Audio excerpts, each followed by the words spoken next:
Баршаңызға сәлем, құрметті көрермендер. Бүгін біз сирек айтылатын тақырыпты қозғаймыз. Үлкен кісілерге қашан душ қабылдауға болмайды? Жасымыз ұлғайған сайын ағзамыз температураның өзгеруіне сезімтал болады. Сондықтан белгілі бір уақытта душ қабылдау қауіптірек болуы мүмкін. Таңертең ерте және түнде кеш душ қабылдау әсіресе қиындық тудыруы мүмкін.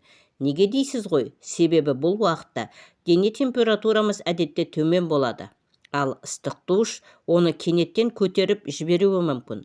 Бұл бастың айналуына немесе тіпті талып қалуға дейін әкеледі. Сонымен қатар артрит сияқты аурулары бар адамдар үшін таңертеңгілік уақыт қиын болуы мүмкін. Түнгі демалыстан кейін буындар жиі қатып қалады, ал душта түк тұру ыңғайсыздық әкеледі. Ендеше не істеу керек? Түске жақын немесе түстен кейін душ қабылдауға тырысыңыз. Бұл кезде денеңіз ояу болып, температураның өзгеруіне оңайырақ төзеді. Сондай-ақ душқа кірер алдында жуынатын бөлменің жылы екеніне көз жеткізіңіз. Душ қабылдағанда қауіпсіз болу үшін сырғанамайтын төсеніштер мен тұтқаларды пайдаланыңыз. Есіңізде болсын, сіздің қауіпсіздігіңіз бірінші орында. Бірнеше кішкентай өзгерістер күнделікті жайлылығыңыз бен денсаулығыңызға үлкен әсер етеді.